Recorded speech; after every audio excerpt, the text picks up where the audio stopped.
What if the thing you're leading with in your coaching business is actually the thing that's pushing potential clients away? Today, I'm bringing on an amazing coach who is a case study for this exact experience. She is a former government auditor turned parent coach, and we're getting into the exact messaging shift that made selling feel easy and talking about her coaching services feel easy and how building a small bite offer in her coaching practice was the gap between taking people from I'm interested to I'm in. Hey, hey, hey. Before we dive into this week's episode, I wanted to share something I'm just genuinely excited about because I know that it is going to change the game for all of you listening right now. Here's what I do know about you so much, and this just is reaffirmed the more of you that I get to have conversations with. You're so good at what you do, and you have the experience, you have the heart, you have the passion and the expertise. And when you get a client in session with you, you know it. Like it's just brilliant. The transformation happens, and moving them into your signature coaching feels natural because they can feel how good you are. The part that feels hard, though, is the part that keeps you up at night. The struggle of just the consistency of lead flow of clients. The getting clients part is the hardest. The months that sometimes I think are really high months are followed by lows, and you're not really sure how to create that consistency. And here's something that I've noticed across every single coach that I work with who has built a consistently full roster. They have a bridge. They have a bridge between meeting them and bringing those clients into their high ticket offer. I in my world, I call that a small bite offer, a specific accessible offer that lets the right person experience your coaching and brilliance before they commit to that bigger investment. No expensive ads, it's not a fancy complicated funnel, no endless hours of discovery calls, just a smarter on-ramp that does the trust building and the heavy lifting for you. This is where majority of my 88% of my clients in the best damn offer come from one of these, and I see this bringing so much success to all of my clients, especially in today's market. The doors are now open for our only live cohort of 2026 of the Small by Offer program. In just 6 weeks with me live, you are going to build out a specific small by offer that's going to help your amazing clients get to experience your magic and then come into your next step as well. I genuinely believe that this 6 weeks is going to change your business. It's going to change the way you talk about your business. It's going to be change the way you sell. Everything's going to feel effortless. We kick off on June the 4th at 10 a.m. and we go for 6 weeks. So just imagine at the end of the 6 weeks, you will have a small buy offer that you love, that you're obsessed with, and that it makes bringing new premium clients into your world so much easier. Head on over to amanda-walker.com/small bite to join this one and only live cohort of 2026 kicking off June 4th. Welcome to the Best Damn Coach podcast. These are some of my favorite episodes because I get to hang out with clients/friends and highlight the work they're doing and what brought us together and really showcase how a few small tweaks in your coaching business can have a profound impact on the way you show up and serve clients, but also your confidence and your ability to articulate what you do. And I think that's definitely what we're going to dive into today. So I'm so pumped for Emily Jacobson to join today. So welcome. Thanks, Amanda. So happy to be here. I'm pumped for you to be here. And I want to give a little backstory to how we met. Yeah. We were both ended up in a mastermind together a couple years ago, I guess it's been or so.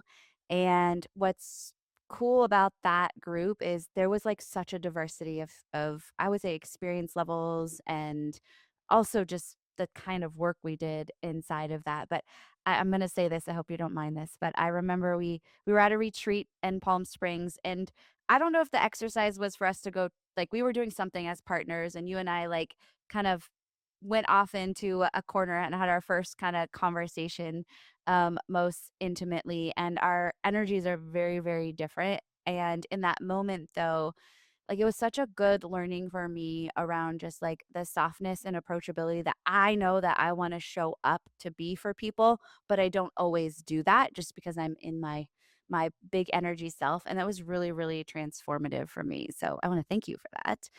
But now, look, we've continued to stay connected in so many ways, and it's been really fun watching your journey. Well, thank you. And I hope you don't mind saying this, but when I first met you, it was even before that when we met at a retreat and we hadn't decided to join the mastermind yet. And I just remember thinking, like, wow, like this woman really knows what she's doing.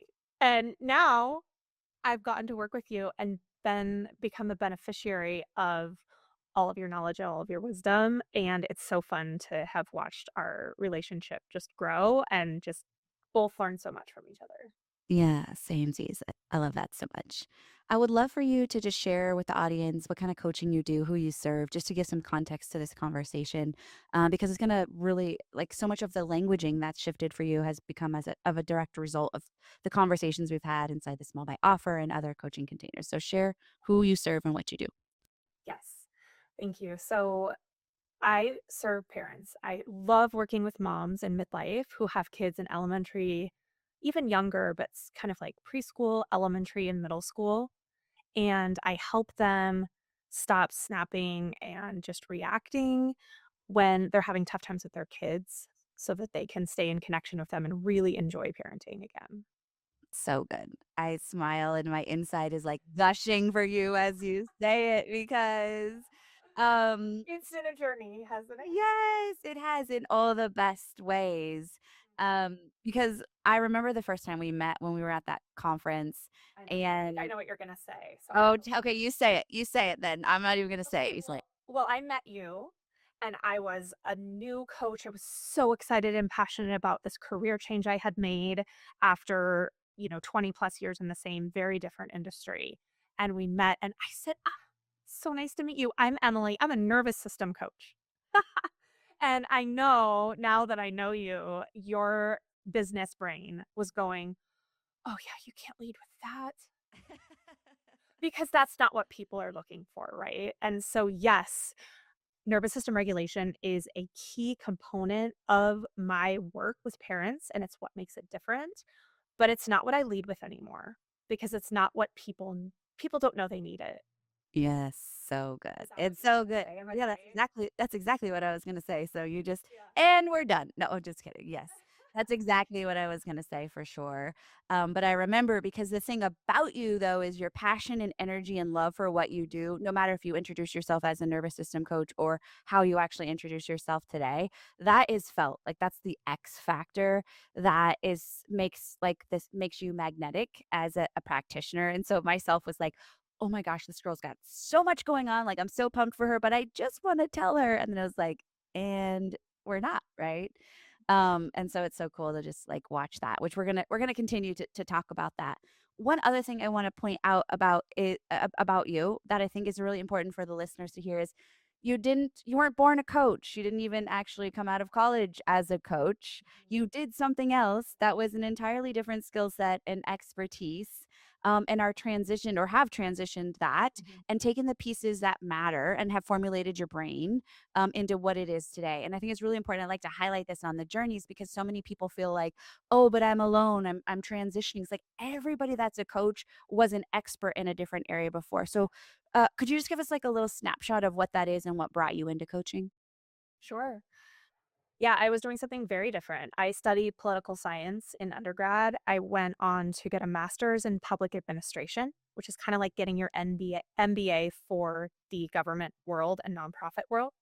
And I spent over 20 years working in government in various capacities. And actually, the last thing I did in that world was I developed a niche expertise in how to write a good government audit report. So, I mean, if that couldn't be more different from somatic parent coaching, I don't know what is. But, I realized after doing that job, working in that world for a long time, I did like it. I was very good at it, but at the end of the day, it didn't provide me with the opportunity for one-on-one connection with people at a very deep level that I crave as a human. And so I've always been incredibly curious about the human condition and trying to figure out how to just help not just myself, but others around me live as authentically and boldly as possible. And I went through my own life transformation that allowed me to do that in my personal life. And that led me directly into becoming a coach. And I'm still figuring it out, but every day I keep taking another step towards it and into it because I feel like I'm actually living my purpose now, and it doesn't happen overnight, but wow, if I don't, you know, get so jazzed after I have a coaching call as opposed to Yes. I love to edit an audit report, but it doesn't really fill me with the joy that Yeah. that I get now doing this work. And so it's been really fun to just say in midlife, what could I do differently? And how Mm. could I actually really lean into my gifts and make that my work for the rest of my career? So good. Yeah, it's so brave and it takes so much courage and it takes the daily practice of holding on to the vision when it's not easy because inevitably like we're all just figuring it out and it's not easy on some days and some days it's glorious. But I just wanted the listeners to hear the contrast of what you did, the old I would say identity piece and where it is now because I think sometimes it feels like we're on an island and we're doing this thing that's so different. In reality, there are people just like us that are going through this shift and it's helpful to see, okay, Emily's ahead of me. It's worked out for her. Let's hear, her journey and her steps and follow suit. So so good. So obviously when you're transitioning careers, you're coming in like your passion is what's leading, which is why when we first met, obviously you had finished your nervous system certification. You were aware that that was so pivotal for you, but you were in this place, I feel like that all right, I'm good at this. I think I'm good at this, but what's the next step? So can you paint a picture for us around after you'd done that work? Like where were you feeling a little stuck? Or what things presented like a daily challenge for you when it came to the business side of things? Yeah, sure. I think first was trying to figure out who I wanted to serve. And at first I didn't know, and I just decided that for a period of time I was just going to work with anyone who resonated with what I was saying about the importance of nervous system regulation and nervous system health. And then I determined I would just kind of figure it out along the way. And that worked for me. Yeah. It was a slow ramp up because I was working with men, women, all different ages, all different sort of issues, if you will. But over that two-year period where I realized I was making the greatest impact for my clients was for my clients who are parents. And it's not coincidental, that I'm also a parent. And I think a lot of coaching is like we learn what we need and then we can give that to others because we have the lived experience behind it. And so once I realized that like, okay, yeah, I no, I'm not a perfect parent. I think that's what was holding me back from initially niching down into being a parent coach because I thought I had a little imposter syndrome around like, well, who am I to be a parent coach? I don't have it all figured out. But along the way, I realized, well, if I were to hire a parent coach, I wouldn't want to hire one that's perfect because they wouldn't understand my struggle. So Totally. once I was able to really accept the fact that it is my lived experience and it is my imperfection and my absolute like continuous drive to grow in that area, that makes me perfect to be a parent coach. And so once I had figured that out, that helped a lot because I knew how to try to get inside the mind of my ideal client and start changing my messaging. And that's really where working with you has been pivotal for me because I couldn't understand that shift. And you really helped me see not just the importance of it, but how to actually do it. So good. I mean, I think that's so relatable. To no matter if you're a health coach or you're a business coach or you're a parent coach, is we have this idea that we have to be perfect, have the whole path figured out. And I always go back to but then, like, I don't want somebody perfect coaching me who doesn't, like you said, land on the struggles. And I honestly remember that conversation really clearly. You joined the small bite offer. We had this authentic conversation at some point in that journey because I remember that fear for myself, but also can see it in my clients of like, but what if I start like excluding people? What if, even remember you'd rattled off a few different types of clients you were serving at that point, and we were trying to really find the red thread that pulled it all together. And it is a bit scary. So if you're listening to this and you're thinking, I have this nudge like Emily did of like, okay, best results came from parents. She was most lit up from serving parents. Is just as you start to lean into that, the thing that shifts is that when you start to write your newsletters, when you start to write your social copy, everything about how you write and talk to people shifts when you have one clear and specific target to speak to. And that's been the brilliant part about watching you like lean into that is everything around it begins to become so much more clear for everyone else. So they that allows you to step into authority for a specific problem that is solved instead of being honestly just a watered down version and sound like every other nervous system coach out there that's talking about nervous system work. Right.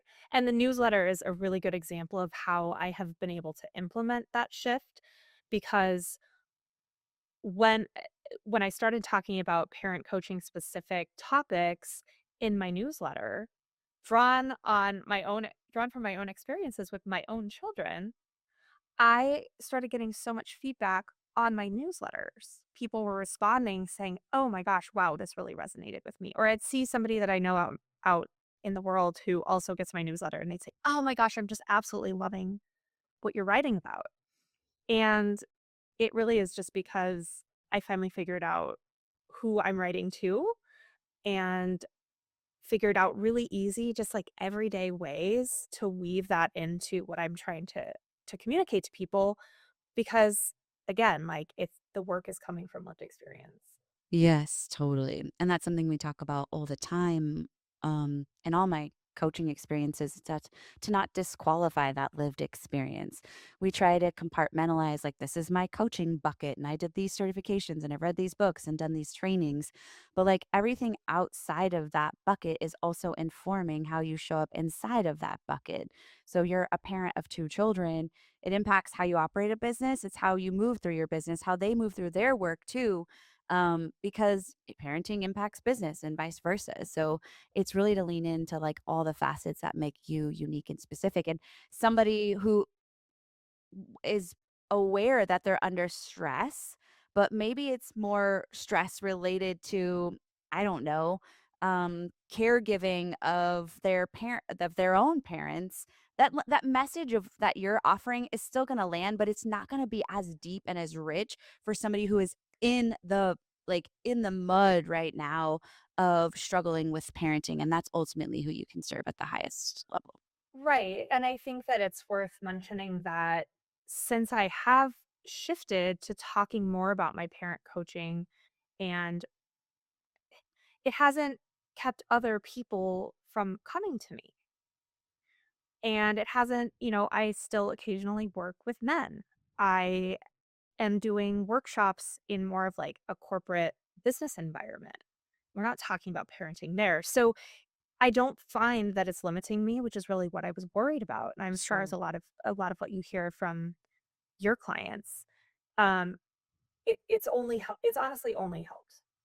Yeah, it's really good. It's again, it goes back to the idea I always say it's like we're gonna speak to the middle and you're always gonna attract the outliers because some people are just gonna love how you speak, the way you articulate. They're gonna be really interested in you because of the background that you came from too. Like there's so many unconscious parts about building a coaching brand too that are actually just beyond the problem we solve all the time. That makes the verbal piece, but there's also referrals. Sometimes people are like, "You just gotta meet Emily, she's amazing," right? And that is gonna be brilliant because 'cause you're always gonna have the spectrum that comes, but the majority of them are going to be in this meaty center part.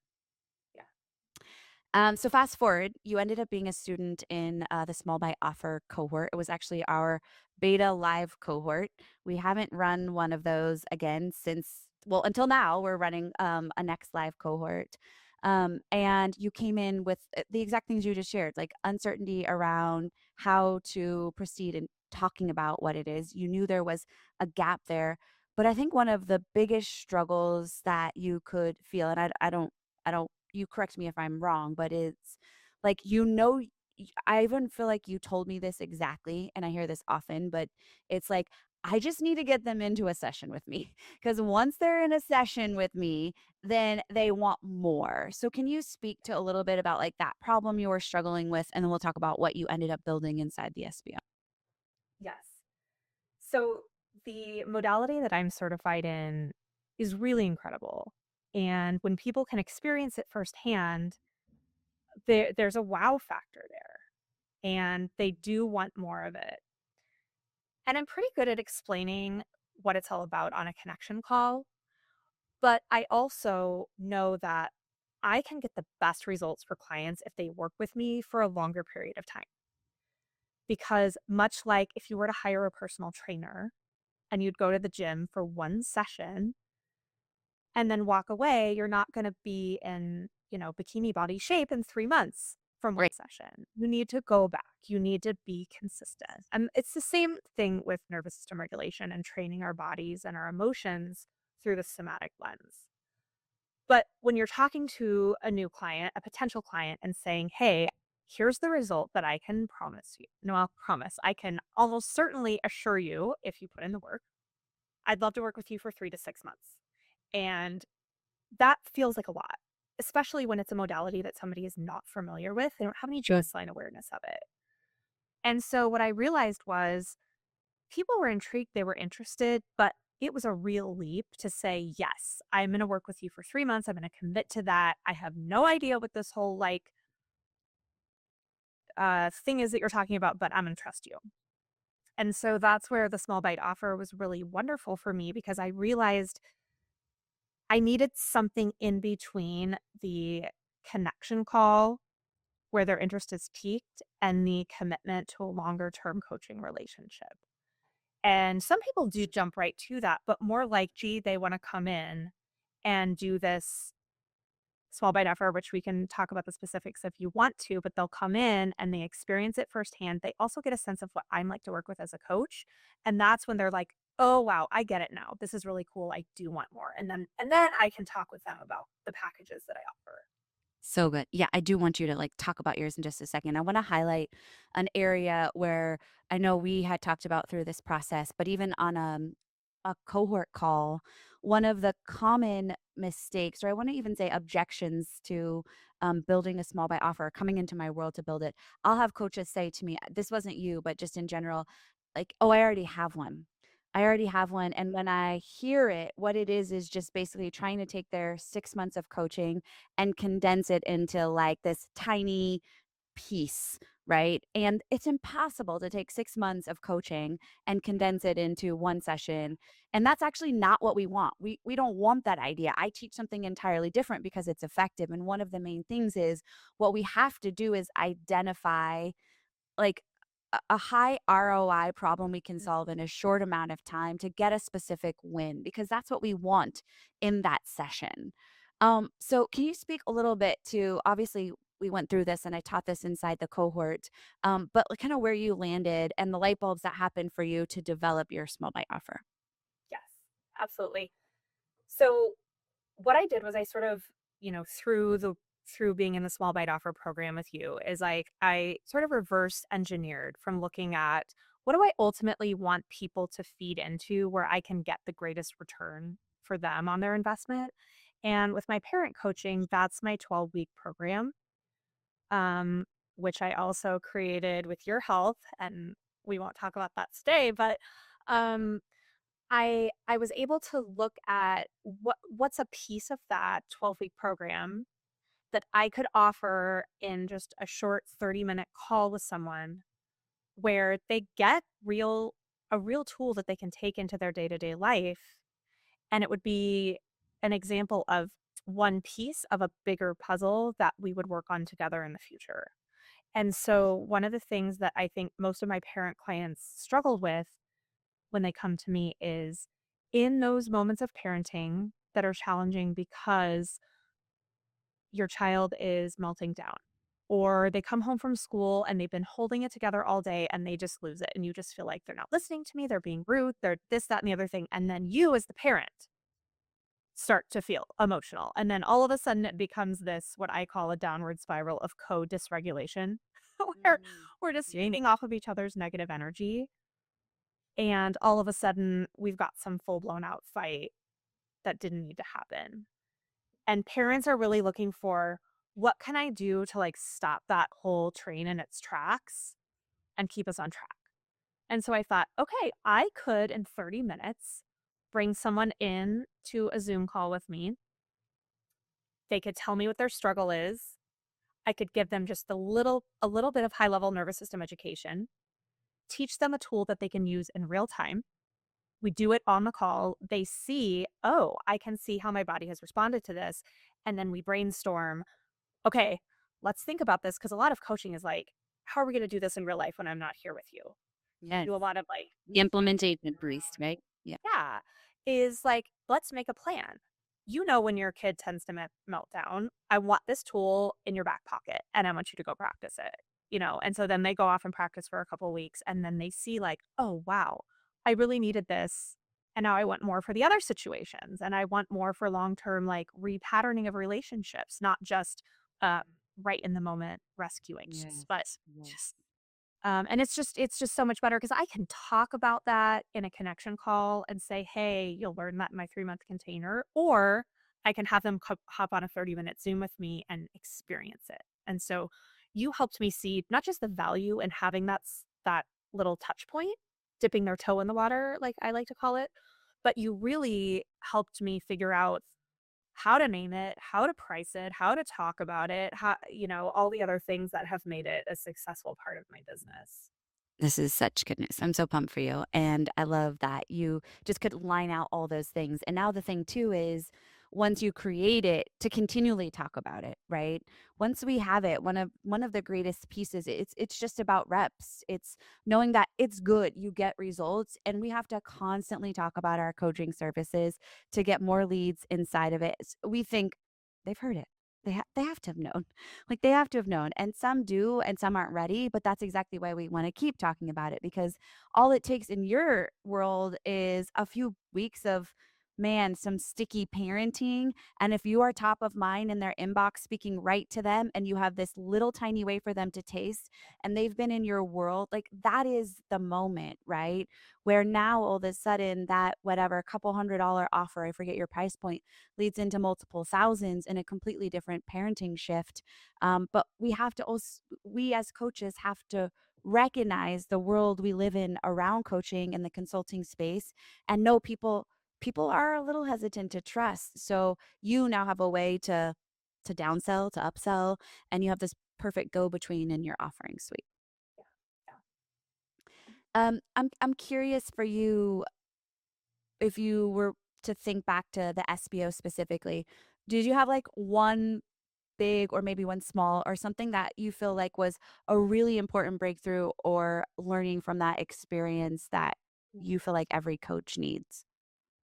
Yeah, I think that we did an exercise that was generally looking at all the different tools we teach or things we offer our clients in a bigger coaching container and then kind of picking one that you knew you could teach as a standalone. And just the what I like about the way that you teach, Amanda, is that you have great, like, this is gonna sound, like, silly and basic, but, like, you've got great workbooks where it's like, we're in the SBO, and I've got my workbook printed out, and I'm going through the exercise, like, you really make it very tangible and not just conceptual.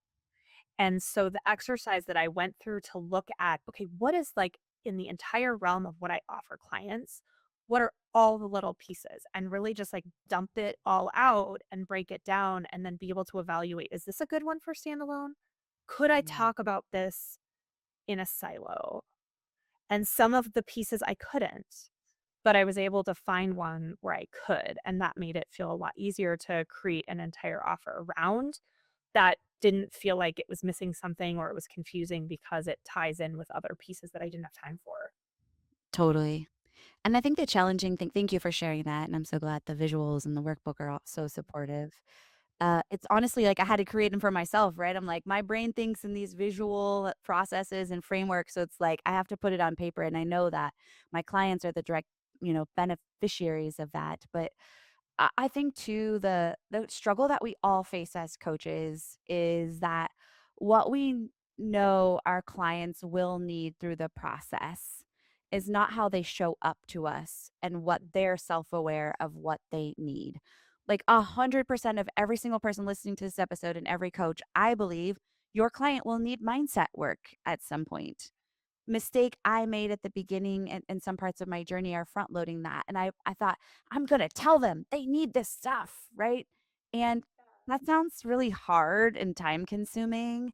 And so it's learning to layer in the right parts of the journey at the right time that go through the transformation and meet them where they're at. And I think that's really what I can see for you as progress is seeing like, oh yeah, I know they need this thing, but, like, they're just in their stuff and they're so dysregulated and so high. What they really need is, like, a breath, right? To just not yell. So that's been super cool.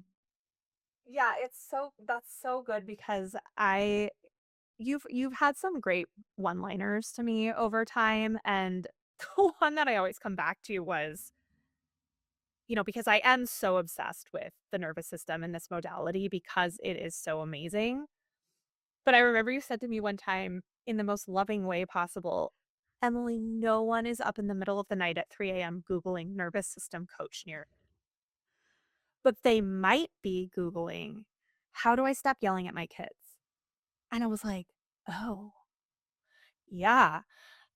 Because I was trying to lead with, "Oh my gosh, like you just need more capacity to handle your big emotions." And you what you were trying to help me understand was, yeah, that's true, but that's not what they are sitting around pondering. What they're thinking about is, "Oh my gosh, I lost it on my 4-year-old during bath time tonight because she wouldn't do what I was asking her to do. And then I yelled and then I felt guilty. And now I'm up ruminating about, I've ruined her life. She's going to be in therapy in 30 years. Yes, Because that's of it. me." And so that you just are masterful in the way. And I know I feel like I'm like saying like, "Oh, you're so good at," but it's just true, Amanda. Like you're really masterful at helping coaches turn around and like look at themselves not as themselves, but as their ideal client. Yes. And I think once I finally got that through my head, I was able to shift and it really hasn't been that hard because I am a parent. I have been the parent who has felt uh, you know, remorse, regret, shame after a tough parenting moment and then I've had to repair the next day. And but great, we need to Yes. repair. Um But it's like, I was trying to sell, "Hey, you need more emotional capacity. I can help you do that through these tools." That doesn't resonate with people.